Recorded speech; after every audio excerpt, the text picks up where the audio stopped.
Meus irmãos e irmãs, vamos orar, colocando essa reunião diante do Senhor, pedir que Ele venha nos iluminar, nos guiar, para que o Espírito Santo tenha liberdade de falar aos nossos corações. Pai, no nome de Jesus, nós te agradecemos por mais uma rica oportunidade, onde nós podemos estar aos teus pés para receber a tua palavra. Vem nos ajudar, Senhor. Que teu Espírito Santo encontre aqui um ambiente propício para ele se derramar, para ele falar aos nossos corações. Nós anelamos, nós necessitamos ouvir a tua voz. Vem nos ajudar, Senhor. Vem capacitar o nosso coração para receber a tua palavra, discernir a tua palavra. Que teu Espírito Santo fale muito mais do que palavras, que ele produza vida. Nós te rogamos, Senhor, em nome de Jesus, Senhor. Vem abrir os teus céus aqui sobre nós, em nome de Jesus, amém.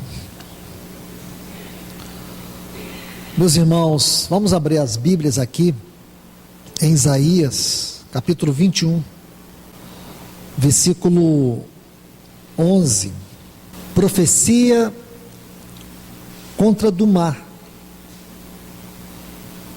Gritam-me de Seir, guarda. A que horas estamos da noite? Guarda, a que horas estamos da noite? Tem uma outra versão que diz assim: guarda, o que aconteceu à noite? O que aconteceu à noite?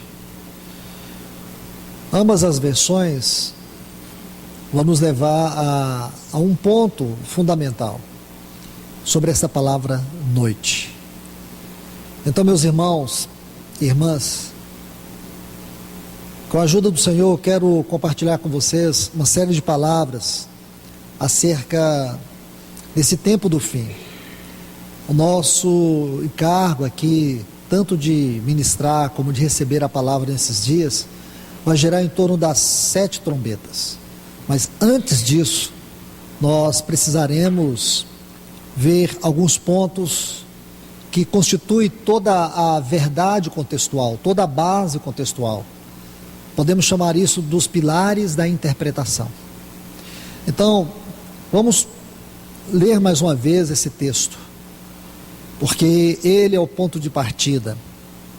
Profecia contra Dumá. Dumá era um dos filhos de Esaú. Se você estudar sobre Dumá, você vai ver que Dumá, a história dele vai chegar lá nos otomanos. É um assunto muito longo, que não é o meu encargo aqui, mas se você estudar sobre Dumá, você vai chegar nos povos árabes. Esse é um outro braço da profecia, porém não é o meu encargo compartilhar com vocês. Eles dizem: gritam-me de Seir. O nome Dumá no hebraico significa silêncio. Gritam-me de Seir, guarda, a que horas estamos da noite? Guarda, a que horas estamos da noite? Então nós vemos aqui que é uma pergunta, e ela está dentro de um contexto profético, profecia contra Dumá. Em primeiro lugar, essa profecia, como eu disse a vocês, diz respeito aos povos árabes. Mas nós vamos observar esta palavra noite, porque ela tem um grande significado no contexto profético. Quando você abre as páginas do Novo Testamento, eu gostaria de convidar vocês para lermos 3 passagens. A primeira está aqui em Mateus capítulo 25, o versículo 6. Aqui é aquela parábola profética que Jesus narrou acerca das 10 virgens. Aí diz assim: e à meia-noite, estão vendo? Ouviu-se um grito: eis o noivo, saí ao seu encontro. Eu quero chamar a atenção de vocês para a palavra noite. Agora, Mateus 25, 6. Vamos adicionar mais 2 textos ainda. Romanos capítulo 13. Romanos capítulo 13. Diz assim: vai alta a noite, e vem chegando o dia. Deixemos, pois, as obras das trevas, e revistamo-nos das armas da luz. Observe o lugar da palavra noite. Vai alta a noite. A pergunta lá em Isaías é: a que horas estamos da noite? Então esse texto, imediatamente ele responde, ele diz que a noite já vai alta, e vem chegando o dia. Deixemos, pois, as obras das trevas, e revistamo-nos das armas da luz. As armas da luz tem a ver com Efésios capítulo 6, a partir do versículo 10, sobre toda a armadura de Deus. Também não é o encargo que o Senhor tem nos trazido aqui. Por último, 1 Tessalonicenses, capítulo 5. 1 Tessalonicenses, capítulo 5. Porque vós mesmos sabeis perfeitamente, quero que você observe esta frase, saber perfeitamente, porque esta é uma frase muito importante, irmãos. Por que ela é tão importante assim? Porque infelizmente a grande maioria dos irmãos não sabem perfeitamente, e talvez alguns nem sabem quanto ao dia do Senhor. Eu sei que nós podemos voltar para Mateus capítulo 24, quando o Senhor Jesus disse: o dia e a hora ninguém sabe, só o Pai. E algumas pessoas podem se esconder de trás desse versículo, mas o Senhor estava falando do dia, estava falando da hora, Ele não estava falando do tempo. O dia e a hora nós não sabemos, mas a Bíblia é clara quanto ao tempo da volta do Senhor. Nesse mesmo capítulo aqui de Tessalonicenses, Paulo vai dizer assim: irmãos, nós não estamos em trevas, para que esse dia como ladrão nos apanhe de surpresa. A palavra trevas, ela traz a conotação de ignorância espiritual. Então nós não temos o direito de sermos ignorantes. Não temos. Nós não temos o direito. E infelizmente, a descrição mais terrível da tragédia da espiritualidade cristã dos nossos dias é a ignorância espiritual. À medida que o mundo tem aprofundado em corrupção, a igreja tem sido devastada pela ignorância espiritual. Se tem uma coisa, irmãos, que os cristãos padecem, é de conhecimento e revelação da palavra. Satanás, ele não trabalha contra louvor, ele não trabalha contra programa nenhum que você faz em torno das atividades da igreja, mas tem algo que Satanás trabalha em primeira instância: a palavra.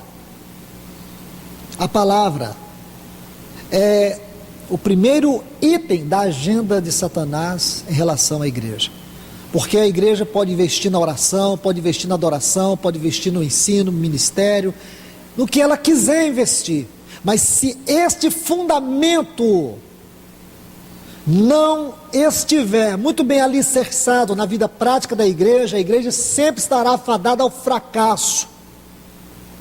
Porque, irmãos, lembre-se, Atos 2:42, ali nós temos uma descrição dos 4 pilares da vida prática da igreja. Doutrina dos apóstolos é o primeiro pilar, e nós sabemos que a doutrina dos apóstolos tem algo a ver de maneira explícita ao ministério da palavra, ao evangelho vivo, ao Logos de Deus, aquela palavra que foi encarnada, esta palavra viva, esse evangelho vivo, aquele evangelho que Pedro pregou, e as pessoas se sentiam como que perfuradas por aquela palavra.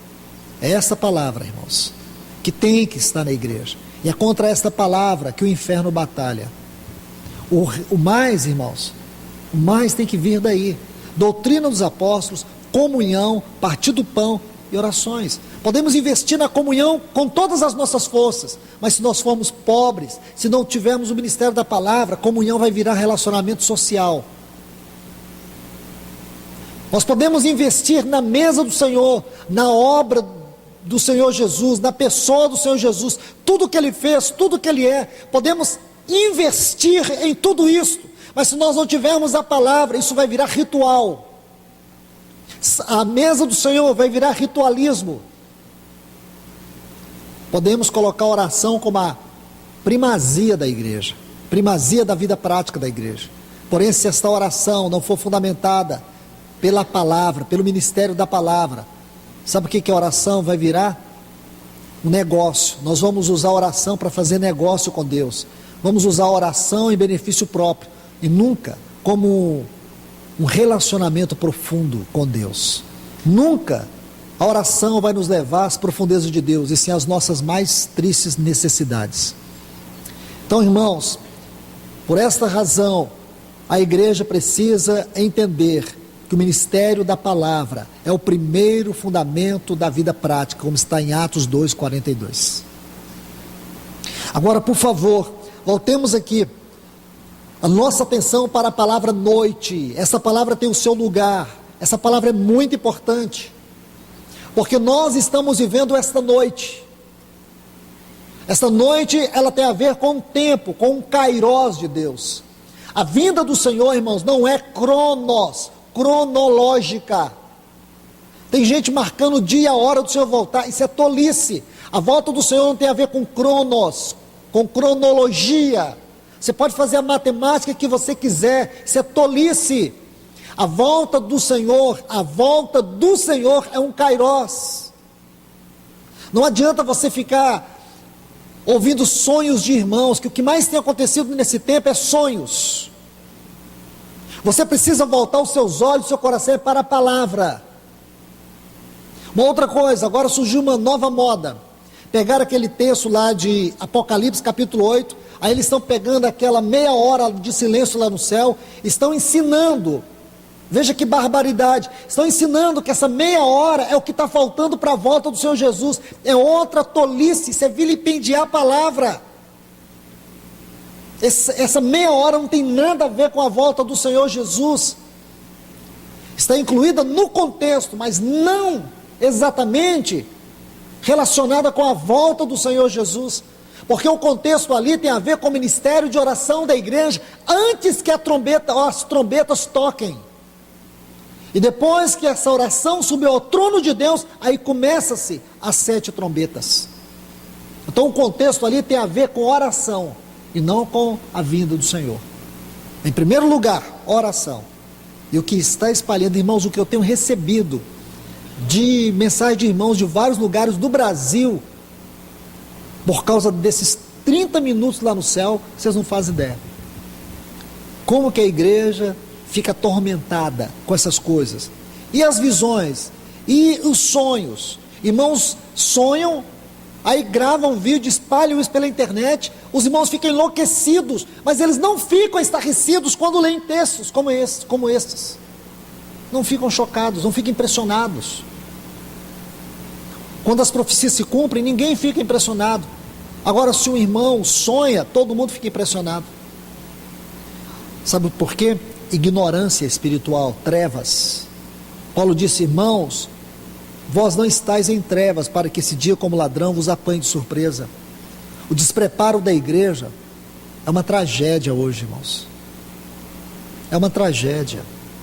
A igreja hoje, ela não vive esperando a volta do Senhor. Se ela pudesse, ela retardaria o máximo possível. Ela faria de tudo para que ele não volte. Até porque a vida dela não desmente isso. A prática dela não desmente isso. Os irmãos estão fazendo projetos a longo prazo. Eu não estou dizendo que para você parar a sua faculdade, nem para você fechar toda a sua vida, agora viver ilhado, viver como eremita, viver dentro de uma realidade de comunidade alternativa. Eu não estou dizendo isso, mas uma coisa é certa: nós precisamos viver com discernimento. Nós precisamos viver sentindo os acontecimentos do céu. Está conectado. O que está acontecendo? Será que você percebeu a drástica mudança da nossa sociedade nesses últimos 8 anos? Ou nesses últimos 10 anos? Alguém aqui percebeu isto? Alguém percebeu a grande mudança social? Alguém aqui teve a curiosidade de refletir sobre a grande mudança política do mundo? Como todas as coisas estão convergindo para um caos? Alguém aqui já refletiu sobre isso? Alguém aqui parou para pensar no grande impacto que tem surgido nesses últimos anos na natureza, nas mudanças climáticas? Alguém aqui parou para imaginar?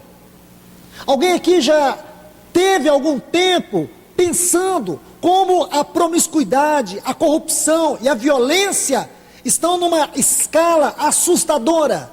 Alguém aqui pensou nisso? Porque tudo isso está relacionado com a volta do Senhor. O Senhor Jesus não nos deixou enganados. Alguém aqui já teve a curiosidade de pensar à luz da palavra de Deus sobre a apostasia da igreja nesse tempo final?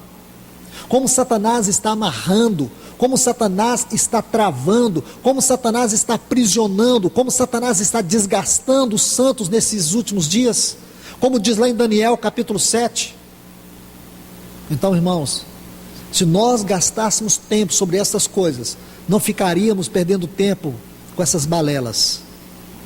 Volte seus olhos e o seu coração para a palavra, porque ela é explícita. Ela não nos fala por código, ela nos fala por revelação mesmo. O Espírito Santo é o grande intérprete dela para nós. Meu irmão, minha irmã, eu não sei se isso aconteceu com você, mas uma coisa eu sei, eu me lembro da minha infância, da minha adolescência, mocidade, e uma grande parte da minha vida adulta, dentro da igreja. O terror que se criava em torno do livro de Apocalipse. Era quase que o livro proibido. Muitos irmãos tinham medo de ler esse livro. Irmãos corriam desse livro. Eu pergunto para vocês, quem colocou esse medo em nós? Quem tinha todo o interesse que a igreja não lesse este livro? Então, irmãos, pense, reflita, o quanto Satanás, ele tem ganhado terreno por causa da nossa ignorância. Aqui, voltemos o nosso coração.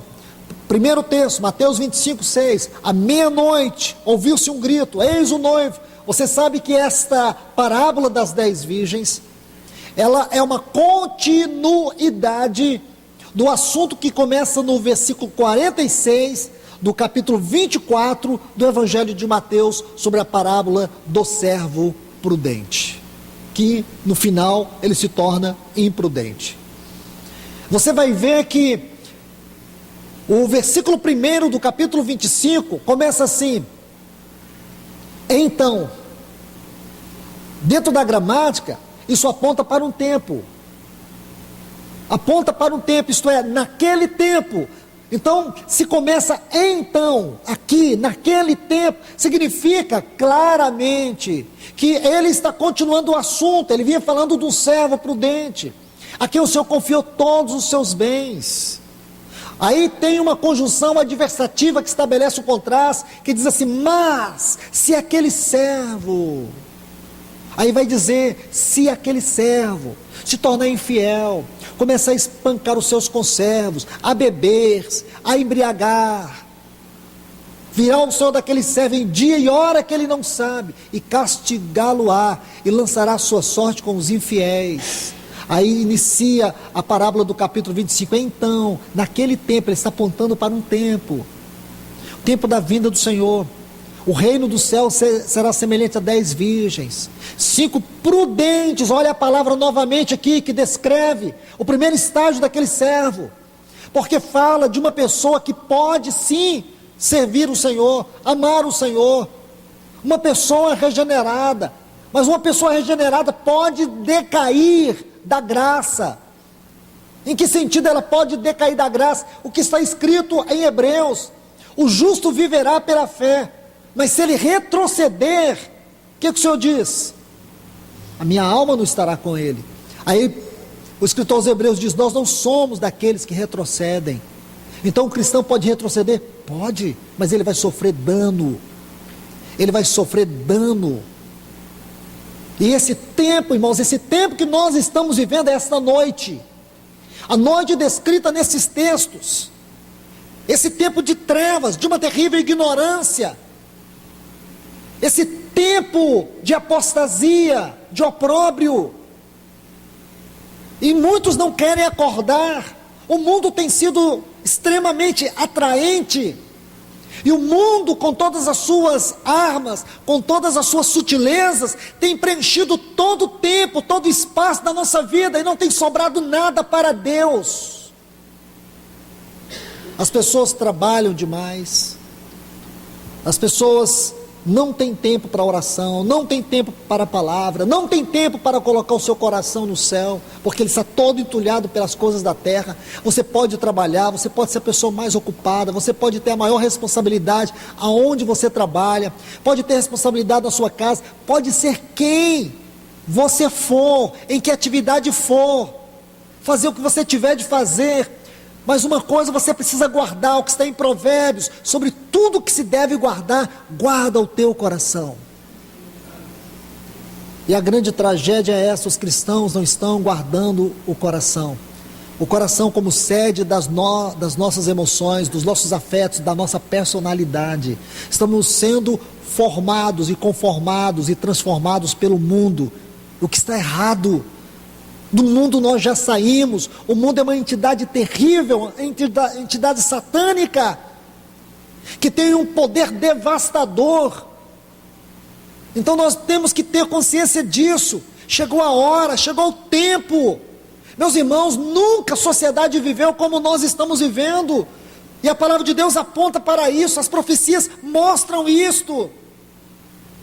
Como é possível, irmãos, saber de tudo isso, a palavra de Deus falar a nós, o céu se descortinar diante de nós e ainda caminharmos em trevas? Como é possível? Então ele diz a meia-noite, e esta meia-noite está relacionada com a apostasia, com a apostasia, porque ali são 10 virgens, o número 10 fala de generalidade, mostra uma situação no aspecto geral. Então nós temos aqui 10 virgens, 5 prudentes e 5 nércias. Se você vai para Efésios capítulo 5, você vai ganhar mais luz sobre o que significa essas virgens prudentes e o que significa as virgens nércias, lá em Efésios capítulo 5. E lá vai falar sobre os filhos da luz e os filhos da desobediência. O assunto ali vai convergir num ponto muito importante: ser cheio do Espírito.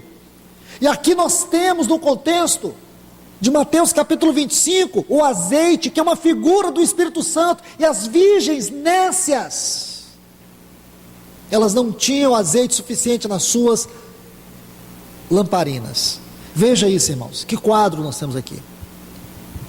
Nós temos a figura da virgem, dividida aqui em 2 grupos: virgens nécias e virgens prudentes, mas são virgens. Nós temos a figura do óleo, que é a figura do Espírito Santo. Em um grupo das prudentes, tinha abundância de óleo. Das nécias, o óleo estava acabando, mas não importa, tem o óleo. É isso que você tem que ver, porque muitos cristãos, a vida no Espírito está minguando, está acabando, e as pessoas não se importam. Hoje o cristão não se importa de ser uma pessoa vazia do Espírito Santo. Como é possível? Como é possível? O coração está parando de bater e só depende de você, e você não importa. Essa é a figura da noite. Porque nesse tempo da noite, os cristãos, eles se vangloriam de ser frios, de ser indiferentes, de ser vazios, de não ter uma vida cheia do Espírito Santo. Se vangloriam. Como é possível? Eu sei que ninguém vai admitir em sã consciência a alegria disso. Mas, irmãos, nós não precisamos admitir com as palavras, nós temos que entender que nós admitimos é com a nossa conduta. O que fala diante de Deus, muito mais forte que as nossas palavras, é a nossa conduta. Compreende? A primeira coisa que nós devemos buscar, irmãos, na nossa vida diária, é que Deus nos ajude a ser cheios do seu Espírito. Então o Espírito Santo, que é prefigurado por esse óleo, e as pessoas não importam, esse assunto não é mais importante, deveria ser fundamental, porque aqui está a explicação para a vida de muitos. Então aqui nós temos, primeira palavra, noite. Guarda que horas estamos na noite, o que significa essa noite, o que aconteceu nessa noite, sabe o que ele está dizendo, o que aconteceu nessa noite? A igreja está em apostasia enquanto o noivo está voltando. É isso que nos diz aqui a parábola de Mateus capítulo 25, o noivo estava vindo, e havia muitas, ou 5 virgens, que prefigura a igreja, não importa se é 5 nessa, se é 5 prudentes, virgens, isso fala da totalidade. Então primeiro olhe a totalidade, depois olhe de maneira específica. Quanto à totalidade, nós fazemos parte dessa virgem, mas quando olhamos de maneira distinta, quantos verdadeiramente estão cheios do Espírito Santo? Quantos estão dando importância a uma vida cheia do Espírito? Estão vendo, irmãos? O segundo texto, Romanos 13, versículo 12, ele diz assim: vai alta a noite, já está bem alta a noite, já passou da meia-noite. Então ele está falando daquele momento que o dia está amanhecendo, quando o sono é mais profundo. Mas aqueles que não dormiram, eles vão ver a estrela da manhã, e quem quer ver a estrela da manhã tem que estar acordado. Entende? E vem chegando o dia. Eu quero que você observe que o artigo o, porque ele é um artigo definido, que significa que esse dia é um dia definido, aponta para um dia definido. Para nós, irmãos, é o dia de Cristo, mas para o mundo é o dia do Senhor. Você já viu que os cristãos hoje, eles têm pavor da grande tribulação? Isso é normal, dentro desse contexto de evangelho tem que ter mesmo, dentro desse contexto das virgens nessas tem que ter mesmo, mas a grande tribulação não diz respeito à igreja. Ora, eu sei que muitos cristãos estão morrendo hoje, os noticiários estão aí, muitos cristãos estão morrendo, é o grupo social que recebe o maior número de ameaças no mundo. Quando morre uma pessoa de um grupo exclusivo aí desse mundo, que a sociedade, que os direitos humanos se importam, sai na primeira capa de jornal. Mas quantos cristãos estão morrendo? E os direitos humanos, a ONU, ninguém se importa. Eu sei disso. Marte é um dom de Deus. Mas, irmãos, o tempo da grande tribulação não aponta para isso. Cristãos sempre morreram, desde que Jesus morreu na cruz. De lá para cá, cristãos sempre morreram. Eles nunca deixaram de morrer. O ódio aos cristãos é um ódio histórico. O Senhor Jesus já havia dito isso. O mundo não nos amaria, porque não amou Ele primeiro. Mas, irmãos, eu quero te falar que o tempo da grande tribulação é o tempo do juízo de Deus sobre as nações. Nós não estamos aguardando o dia do Senhor, Ele vai vir, mas esse dia não tem nada a ver conosco. Nós temos que concentrar o nosso coração naquele dia, o dia de Cristo. Eu vou falar daqui a pouco sobre o dia do Senhor. Então, esse versículo 12 do capítulo 13, ele chama a nossa atenção. A noite está alta, mas não durma. Não durma. Não deixe que o sono da frieza, da indiferença, da apostasia entre no seu coração. Satanás, ele bate persistentemente na porta do nosso coração todos os dias e a todo tempo. Ele quer uma brecha, ele procura uma brecha para entrar, para causar uma tragédia, para desviar o nosso foco, para esfriar o nosso coração. Procure ter discernimento, peça ajuda do Senhor, porque muitas portas vão se abrir, e essas portas não são de Deus. Essas portas podem se abrir para você entrar e dormir e perder o tempo da volta do Senhor. Pode ser uma terrível atração para a sua alma. Cuidado, irmão. Muito cuidado. Nós necessitamos orar e pedir ao Senhor que nos guarde, não somente do mundo, mas no mundo. E por último, Tessalonicenses 5:2, quando ele diz: pois vós mesmos estáis inteirados, com precisão. Eu pergunto para você, esse texto diz respeito a você? Será que você pode dizer: eu estou inteirado com toda precisão, que o dia do Senhor vem como ladrão? Você sabe o que significa isso? É o dia do Senhor que vem como ladrão. Aqui ele está falando do dia, um dia inesperado, repentino. Mas você sabe muito bem que o ladrão está aí fora. E se você não vigiar, se você não guardar, você pode sofrer dano. Por isso a palavra vigilância é muito importante. Por isso que nós temos que aprender a guardar, a reter o que temos recebido, para que não sejamos surpreendidos, porque esta é a palavra que define esse texto para nós. O que Paulo está dizendo aqui: irmãos, não sejam surpreendidos, estejam prontos, estejam preparados, estejam precavidos, acorde, as coisas que estão acontecendo, com a velocidade com que acontecem, já deveria chamar a nossa atenção. Deixe-me falar um pouco sobre o dia do Senhor, porque no Antigo Testamento, essa frase dia do Senhor ocorre 25 vezes, e se você estudar todos os 25 textos, você vai ver que na grande maioria vai falar de um dia específico. Algumas palavras que se encontram nestes textos definem para nós a severidade, a seriedade, a desolação que ocorrerá nesse dia. Não é um dia cronológico, não é um dia de 24 horas, mas é um kairós. E nós estamos percebendo que tudo converge para isto.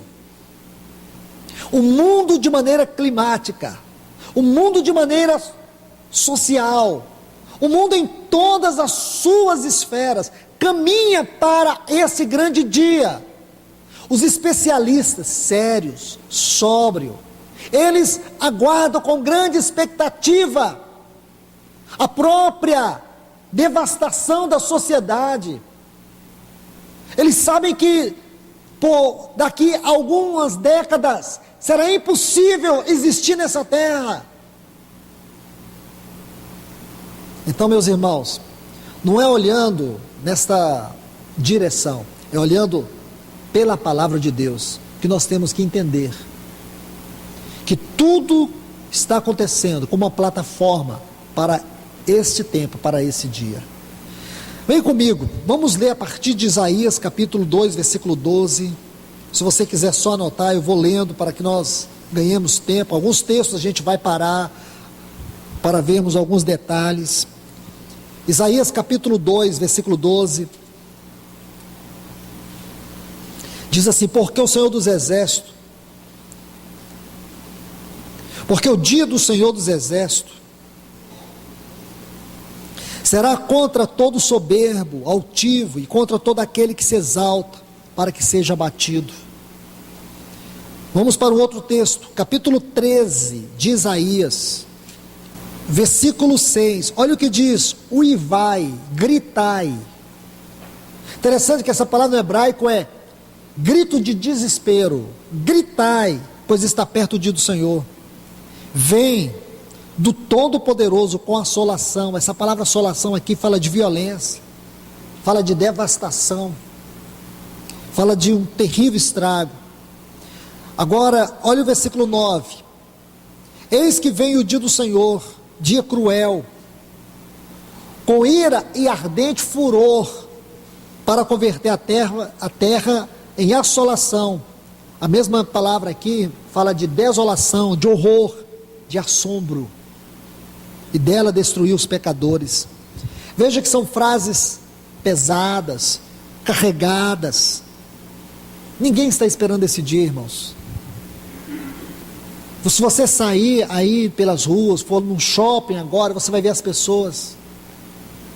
Você vai ver como elas estão caminhando. E não estão percebendo que esse dia está chegando. O que nós temos visto, o que nós temos ouvido nesses últimos dias, eu digo para vocês, são coisas que eu nunca imaginei ver e nunca imaginei ouvir.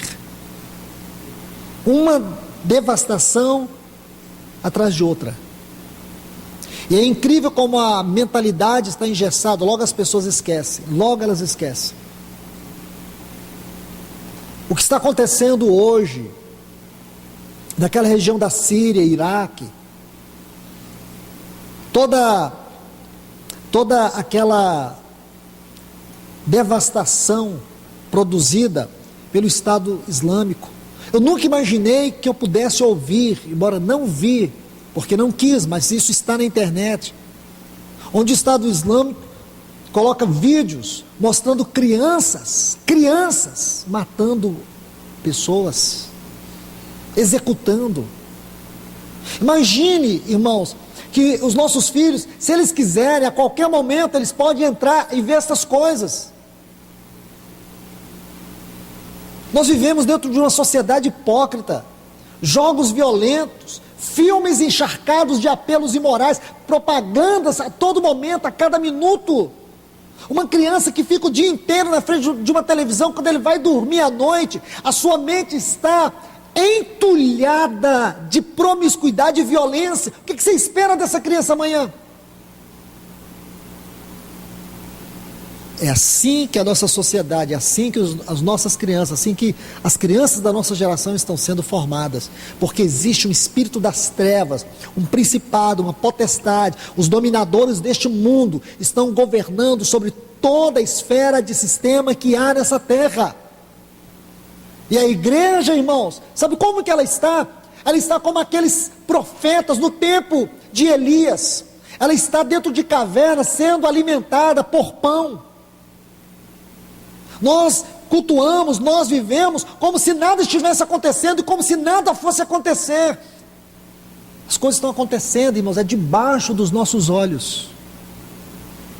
Debaixo dos nossos olhos.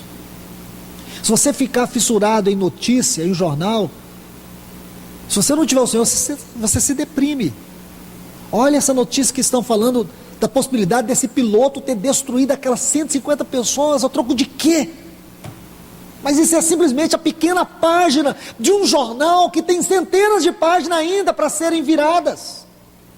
Porque este é o nosso mundo, irmãos. O mundo que eu e você fomos chamados a viver. Mas que privilégio, irmãos. Nós temos o Espírito de Deus, nós temos essa salvação, nós temos essa esperança. Que privilégio e que alegria para nós. Alegria de um lado, responsabilidade do outro. Então temos que acordar. O Senhor nos abriu uma porta celestial aqui nessa terra. Então nós temos que andar por ela, nós temos que entrar por ela, nós temos que abraçar o que o Senhor tem nos dado para abraçar e para viver esse tempo do fim, para marchar, não é para andar, é para marchar. Livro do profeta Joel, vamos aqui no capítulo 1 de Joel, olha o versículo 15, começa assim esse versículo: ah, que dia, está vendo aí na sua Bíblia? Ah, exclamação, ah, que dia. Essa é uma palavra primitiva que expressa dor em forma de exclamação. Então, por favor, está vendo aí? Só por você, ou só de você contemplar essa palavra, saber o significado dela. Ah, essa palavra expressa dor em forma de exclamação. Ah, que dia! Então vai ser um dia de dor, não é um dia qualquer. Então que dia é esse? O dia do Senhor está perto, como a assolação do Todo-Poderoso. Você acha, irmãos, que Deus está lá no trono dele, vendo toda a maldade, toda a impiedade, por todos esses séculos que tem devastado a humanidade, e ele está de braços cruzados? Não. Ele vai julgar essas nações, ele vai julgar toda impiedade, toda corrupção. Ele vai esmagar o nome dos poderosos, Ele vai esmagar esses reinos, Ele vai exaltar o nome do seu Filho nessa terra, Ele vai exaltar o seu Filho como Rei, como cabeça, como Senhor dos senhores e como Rei dos reis. Ele vai ter um povo que vai reinar com seu Filho aqui por 1000 anos nessa terra, um reino de justiça, um reino de paz, e nós estamos sendo preparados para esse tempo. Então escute, irmãos, o nosso primeiro estágio na eternidade não será de noiva, o estágio de noiva será o último.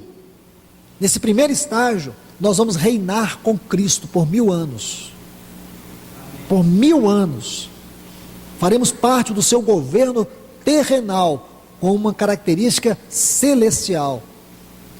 A realidade da glória da noiva é muito maior, sabemos disso, porque percorre toda a eternidade, mas ainda temos algumas coisas para fazer. Vamos reinar com Ele, estaremos aqui nessa terra, reinando, Ele será o Rei, e nós seremos parte desse reino, por isso diz Rei dos reis, Senhor dos senhores, porque isso envolve nossa responsabilidade na próxima dispensação, que é a dispensação do reino. Então, por favor, vem comigo aqui em Joel capítulo 2, paciência comigo, irmãos, mas eu tenho que ler esses textos com vocês, senão nós não iremos construir uma base sólida para entender estas 7 trombetas. Ainda teremos que passar pelo 6º e 7º selo. Então, um pouco de paciência, para que possamos construir algo verdadeiro, algo sólido, algo firme. Joel capítulo 2, olha o versículo 11. E o Senhor dará sua ordem diante do seu exército, porque muito grande é o seu arraial, poderoso é o cumpridor de sua palavra, porque grande e terrível é o dia do Senhor. Quem poderá suportá-lo? Veja se isso não nos leva para Apocalipse capítulo 6, o versículo 17, quando fala desse grande dia, que começa lá no versículo 12, termina lá no 17, aí diz, quem ficará em pé? O texto hebraico com o texto grego, aqui o hebraico, de Joel 2, e o texto grego de Apocalipse 6, 17, tem o mesmo sentido. Quem vai suportar? Quem vai ficar em pé? Aí o capítulo 7 de Apocalipse é escrito para dar essa resposta. Agora, versículo 31 desse capítulo 2 de Joel, diz assim, o sol se converterá em trevas, e a lua em sangue, antes que venha o grande e terrível dia do Senhor. Irmãos, lua em sangue.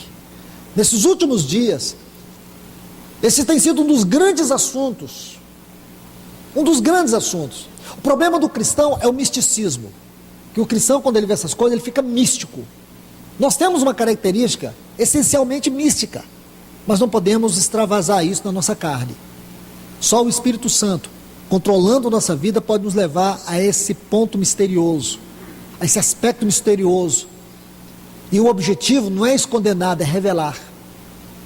Então você vê tanta barbaridade sobre isso, lua de sangue. Esse é um assunto que foi tratado pela NASA e por grandes estudiosos. Então, quando eles tratam isso, eles dizem, isso não tem nada de místico, isso não tem nada de espiritual. Os cristãos ficam fazendo apologia sem fundamento algum, isso é algo natural. Irmãos, primeiro, isso não é algo natural. Segundo, isso também não deve ser uma coisa que nós temos que concentrar toda a nossa energia. O que nós temos que entender é que essas coisas são sinais. Sinais. Ok? São sinais. E que sinal nós podemos ter em relação a essas luas de sangue? De que a palavra de Deus, em primeiro lugar, é a verdade. E segundo, Deus colocou ali para você ver. E Deus colocou aquilo ali para que nós possamos ver o lugar extraordinário que a sua palavra deve ocupar. E em segundo lugar, Deus colocou isso também nos dando, nesse sinal, uma mensagem. Porque o que significa sinal? O símbolo com uma mensagem. Se você observar, são 4 luas de sangue que vão ocorrer. 2 ocorreram no ano passado e 2 vão ocorrer este ano. Coincidentemente, tanto no ano passado, 2014, como também aqui no ano de 2015, ambas luas de sangue vão ocorrer na época da Páscoa e na época do Pentecoste. Tanto em 2014 como também em 2015. Vai acontecer agora em abril e depois em setembro. Nós sabemos que as festas de Israel têm um caráter cristológico, têm um caráter espiritual. E se você estudar cada uma dessas festas, elas vão apontar para os 7 grandes acontecimentos da Bíblia. E quando você estuda a Páscoa fala de qual acontecimento? A morte do nosso Senhor Jesus Cristo. Depois da Páscoa, nós temos o quê? O Pentecoste. O Pentecoste fala de quê? Da vinda do Senhor Jesus. E a festa dos tabernáculos, essa é importante, porque essa tem a ver com a volta do Senhor Jesus. Estão vendo? Então, nós temos que interpretar isso como símbolo. Você não pode se agarrar a isto, porque vai acontecer. O que o Senhor está dizendo para nós, que a sua palavra está se cumprindo, e que o tempo está próximo. Então vai alta a noite, e vem chegando o dia. Vamos revestir das obras da luz, das vestes de justiça. Vamos deixar as coisas das trevas. Está vendo? Então, se você pegar o dia 4 de abril de 2015 e também o dia 28 de setembro de 2015, são as 2 últimas luas de sangue que estão faltando. Não saiam por aí dizendo que eu estou pregando que Jesus Cristo vai voltar em 2015. Porque para mim, irmãos, para mim, o dia que ele vai voltar não importa. Para mim importa que ele vai voltar. E se ele vai demorar mais do que isso, já é muito para nós. Tem que ser muito para nós. Porque uma noiva que espera o seu noivo, porque noiva que nenhuma sabe o que é esperar no altar. Deveria saber. Mas elas não sabem. Porque geralmente somos nós que ficamos esperando. Mas esta noiva, a igreja, é ela que está esperando. E se o seu coração é o coração da noiva, é o coração da noiva, então o seu coração tem que arder. Porque já tem muito tempo que ela está esperando ele voltar, ele chegar. E eis o grito, eis o noivo, sair ao seu encontro. Aquelas virgens prudentes, elas estavam esperando, as nécias não. As nécias sabiam da responsabilidade, mas não viviam de maneira responsável. Irmãos, não é saber que ele está voltando, é viver de maneira responsável. É isso que o Senhor nos fala nessa noite. Deixe-me colocar pelo menos 3 textos em relação a essas luas. Depois a gente volta lendo os textos. Vamos para Lucas capítulo 21. Lucas capítulo 21, versículos 10 a 12. Anote esses textos, guarde eles na sequência, coloque tudo junto aí. Isso vai te ajudar muito. Lucas capítulo 21, versículo 10 diz: então lhes disse, nação se levantará contra nação, reino contra reino, haverá grandes terremotos, epidemias, fome em vários lugares, coisas espantosas, e também grandes sinais no céu. Está vendo isso? Grandes sinais no céu. Antes, porém, essa frase é muito importante, porque alguns se perdem nela. Antes, porém, de todas essas coisas, lançarão mão de vós e vos perseguirão, entregando-vos à sinagoga e aos cárceres, levando-vos à presença de reis e governadores por causa do meu nome. Aí eles pegam esse texto aqui e fazem uma salada. Antes, porém, Jesus estava falando para quem? Para aquela geração. Então, quando ele diz, olha, o tempo da minha vinda, haverá todas estas coisas, mas vocês não olhem para isso. Isso não é importante para vocês. Sabe o que é importante para vocês? É que vocês serão perseguidos, vocês serão presos, vocês serão açoitados. Isso aconteceu. Aquela geração que o nosso Senhor falou essas palavras, tudo se cumpriu durante 100 anos. Escute, durante 100 anos de Nero, Nero em 64, a Diocleciano, por volta ali do ano 310, porque logo em seguida vem Constantino. Então, de Nero a Diocleciano, 10 imperadores tentaram varrer a igreja da face da terra. Era sobre isso que o senhor está falando. Então aqui ele dá duas palavras, uma para aquela geração e outra para nós. Então essa frase, antes porém, ela coloca aqui uma divisão didática. Vocês têm que se preocupar, é que vocês serão perseguidos. Esses sinais, essas coisas não tem nada a ver com vocês, porque não era para a geração deles, é para a nossa. Jesus não voltou naquela geração, Jesus vai voltar na nossa geração. Isso eu creio. Vamos para Atos dos Apóstolos, capítulo 2, o versículo 20. Pedro aqui pregando, repetindo as palavras de Joel, ele diz assim: o sol se converterá em trevas e a lua em sangue, antes que venha o grande e espantoso dia do Senhor. Então, por favor, guarde isso. Apocalipse capítulo 6, versículos 12 a 14, eu vou ler esse texto. Diz assim: vi quando o Cordeiro abriu o sexto selo.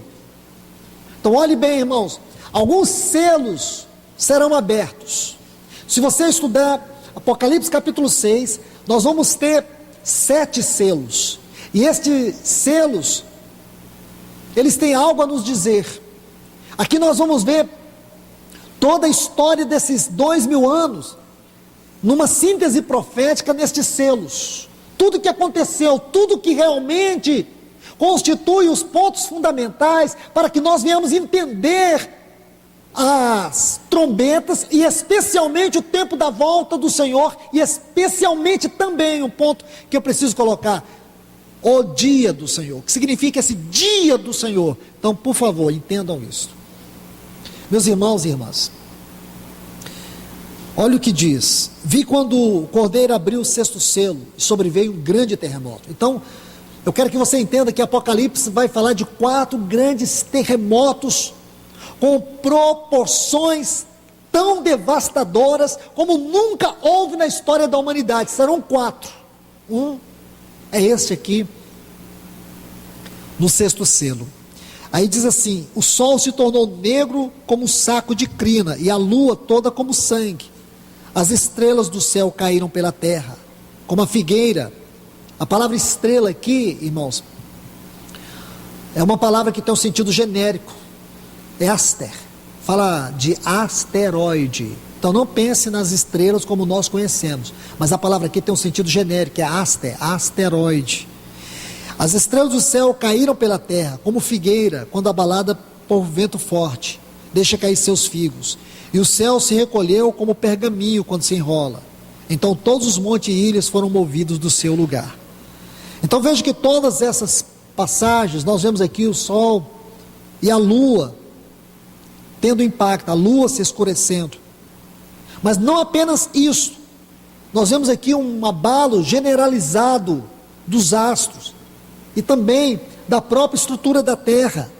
Então você vê que todas essas passagens, elas revelam um cenário que vai convergir para um único tempo, para uma única época, que será esse Kairos, que está descrito aqui como o dia do Senhor. Esse o dia do Senhor será um tempo, e dentro desse tempo muitas coisas vão acontecer. O que nós estamos vendo até aqui são simplesmente o prenúncio do que está por vir. Então, irmãos, irmãs, não me tenham por mal, por uma pessoa pessimista. Eu quero que vocês olhem na palavra, porque o que se prega hoje é algo diferente disso. O que se prega hoje é um evangelho que está levando as pessoas a enterrarem suas vidas, suas raízes nessa terra. Sabe o que evangelho é esse? É o evangelho que está ajudando as pessoas a cavar as suas próprias sepulturas. Nós não podemos pensar nisso, irmãos. Esse não é o evangelho. Esse mundo não é o nosso lugar. Nós somos peregrinos. Nosso Senhor Jesus está voltando. A igreja está dormindo. Satanás, ele está persistente na sua obra de engano. O seu objetivo final é a igreja do Senhor, e nós não podemos ser passivos, nós não podemos aceitar isso. Não temos força, não temos condições, mas o nosso Senhor Jesus venceu ele, e nós temos em Cristo Jesus o direito de sermos revestidos da armadura de Deus. Então nossa posição aqui é a posição de um soldado. Então, queridos irmãos, veja que os textos são muito claros, mas vamos terminar de ler, por favor. Voltemos para o livro de Joel, para que possamos concluir por hoje. Joel capítulo 13, o versículo 14.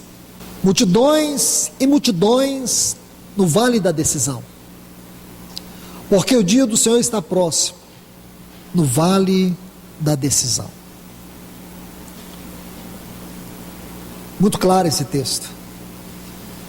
Nós não podemos ficar em dúvida. Nós temos que ter clareza, nós temos que ter luz, nós temos que ter revelação, porque nós somos habitados pelo Espírito de Deus.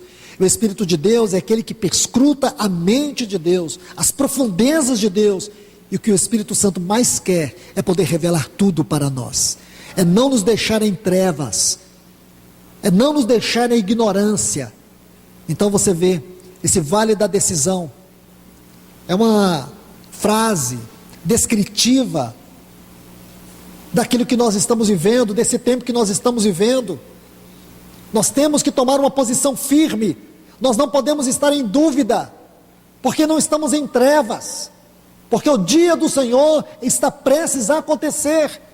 Olha o que diz aí Amós capítulo 5, versículo 20, veja que esse texto é muito interessante. Permita-me antes ler com vocês o 18 e depois o 20, olhe bem, Amós 5,18, ai dos que desejam o dia do Senhor, para que vos servirá esse dia do Senhor? Será de trevas e não de luz.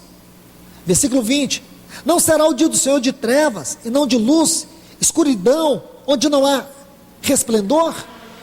Então veja, irmãos, ai de vós que desejais o dia do Senhor. Nós não estamos desejando esse dia, mas ele vai acontecer. Esse dia não pode ser desejado por mim nem por você, porque esse dia não tem nada a ver conosco. Ele vai acontecer, inevitavelmente ele vai acontecer, mas ele não tem nada, em primeiro lugar, ele não tem nada a ver conosco, porque nós estamos esperando é o dia de Cristo, é um outro dia, não é esse dia. Está vendo aqui? Será um dia de dor, será um dia de trevas, será um dia de confusão. Nós esperamos qual dia? Nós esperamos o dia de Cristo. Agora, por último, abra sua Bíblia aqui, naquele texto que a gente leu em 1 Tessalonicenses, mas vamos ver o versículo 3, porque ninguém vai poder suportar esse dia se não estiver em Cristo. As pessoas estarão confusas, perplexas, as pessoas estarão em desespero. Se você se lembrar daqueles textos que nós lemos ali em Apocalipse capítulo 6, versículos 12 e 13, se você ler a partir do 14 até o 17, diz que os grandes, os poderosos deste mundo, eles correrão e dirão para os montes, caí sobre nós, livrai-nos da ira de Deus e do Cordeiro. Quem suportará? Quem estará em pé? Porque as pessoas estarão assim, em desespero, porque esse cristianismo degradado que está aí, não responde às perguntas das pessoas. Esse cristianismo, esse evangelho diluído, ele não consegue gerar uma viva esperança nas pessoas. Entende? Meus irmãos e irmãs, as pessoas vão começar a entrar em colapso, em desespero. Mas aonde que elas vão encontrar ajuda, consolo, força? Onde tem luz. Nós vamos estudar aquelas pragas do Egito, quando formos estudar as trombetas. Nós vamos aprender muito sobre esse dia. Porque enquanto o mundo estará em trevas, em densas trevas, haverá luz, haverá refrigério, haverá paz, haverá alegria nos nossos lares. As pessoas estarão se debatendo em profundo desespero, elas não têm o que comer, mas haverá abundância na nossa casa, como havia abundância na casa daquela viúva lá em Sarepta. Você se lembra? Irmãos, deixe-me falar, a igreja tem procurado muitos milagres. O que vai servir milagres hoje para a igreja? Os milagres vão tomar o lugar de Cristo. Os milagres, eles serão um dia muito específico na nossa vida, nesse tempo. Quando você vê o Salmo 91 se cumprir na sua casa, 1000 cairão ao teu lado, 10.000 à tua direita, mas tu não serás atingido. Quando chuva de granizo vier nessa terra, a casa do seu vizinho vai ser destruída, e com certeza ele vai ter que correr para dentro da tua casa. Vai ser assim, irmãos. Nesse tempo que a igreja vai experimentar um grande avivamento. Imagine um avivamento fora desse contexto para a igreja. Vai matar ela vai ficar soberba. Ela vai ficar como Laodiceia, rica, abastada sou. Não vai sentir falta nem de Cristo, porque nós temos avivamento. Avivamento não é para a igreja, avivamento é para Deus. O grande ganhador, ou aquele que terá o grande lucro em avivamento, não somos nós, é Deus. Só vai ter avivamento quando a igreja se tornar verdadeiramente um jardim de Deus nessa terra, o lugar do seu desfrute, o lugar do seu prazer. Então, irmãos, tire essas concepções erradas, tire isso da sua cabeça. Hoje nós queremos uma igreja conhecida, nós queremos uma igreja fantástica, nós queremos uma igreja que chama a atenção do mundo. A igreja do Senhor não é para chamar a atenção do mundo. A igreja é o lugar onde os céus e a terra se encontram. Toda a essência, esfera espiritual da igreja tem a ver com o céu na terra. O mundo não entende isso, o mundo não acredita nisso, o mundo não vê nada de importante nisso, mas o mundo está morrendo, o mundo está em trevas, o mundo está em um terrível colapso, mas a igreja do Senhor não. E vai chegar um momento, irmãos, que esse mundo, as estruturas dessa terra serão abaladas, de tal maneira que os governantes já não têm resposta, muito menos nesse dia. Você pensa que nós estamos aqui vendo o nosso país nesse profundo colapso político, isso é generalizado. A Argentina está vivendo o mesmo, a Colômbia, lá no Chile da mesma forma. Se você for na Venezuela, meu Deus, vai para a Europa, mesma coisa. Está entendendo? Não há um lugar seguro nessa terra. Aliás, só existe um lugar seguro nessa terra, a igreja, porque os céus e a terra se encontram nela. Ela está guardada aqui. O Senhor disse: se guardardes a palavra, a minha palavra também eu te guardarei da hora da grande tribulação que virá para provar os moradores dessa terra. Nós temos a promessa do Senhor, Ele vai nos guardar. 1 Tessalonicenses capítulo 5, versículos 2 e 3. Pois vós mesmos estáis inteirados com precisão de que o dia do Senhor vem como ladrão da noite. Quando andarem dizendo paz e segurança, eis que lhes sobrevirá repentina destruição, como vêm as dores de parto. Aqui está para dar a luz, e de nenhum modo escaparão. Então ninguém, irmãos, está aguardando o dia do Senhor. Ninguém. Mas existe um dia. E eu gostaria de deixar aqui 3 textos para vocês.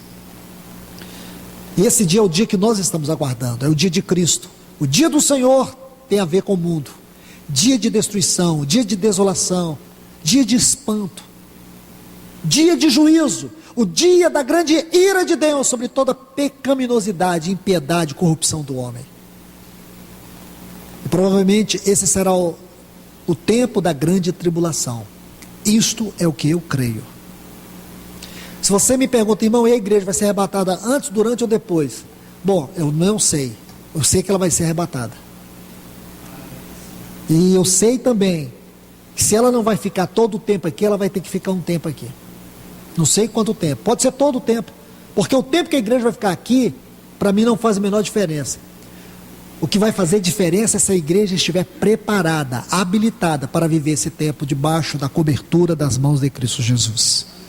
Porque o lugar mais seguro que existe é este, o centro da vontade de Deus.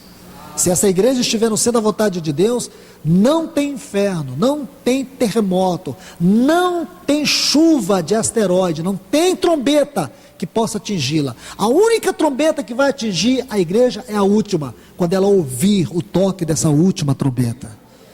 Amém? Então deixa eu colocar alguns textos para vocês. Anote aí.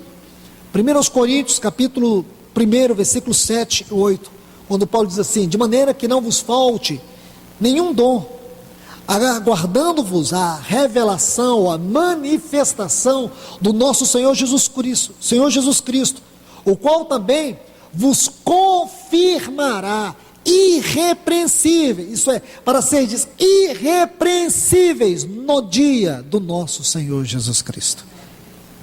Graças a Deus. O segundo texto está aqui em 2 Coríntios, capítulo 1, e o versículo 14.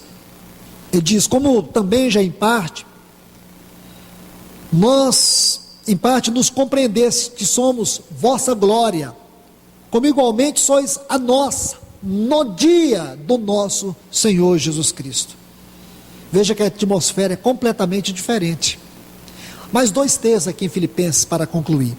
Filipenses capítulo 1, versículos 6 e 10. Ele diz: eu estou plenamente certo que aquele que começou em vós a boa obra, ele há de completá-la até o dia de Cristo.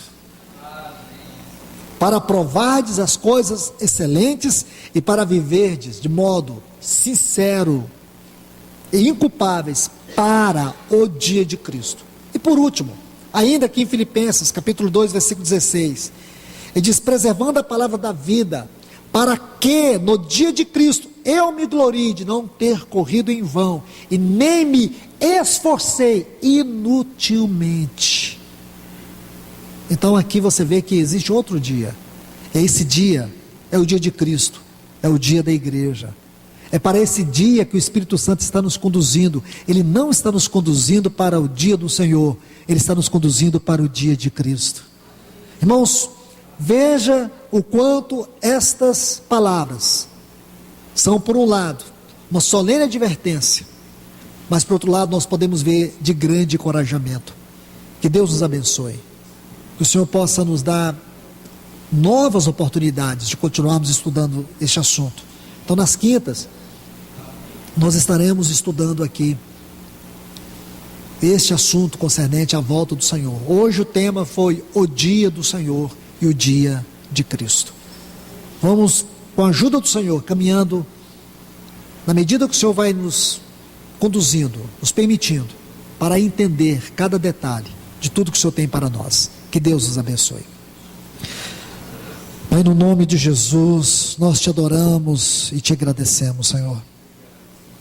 Obrigado por esta noite. Obrigado, Senhor, pela tua palavra. Obrigado pelo teu Santo Espírito, que nos falou de modo tão glorioso, de maneira tão especial.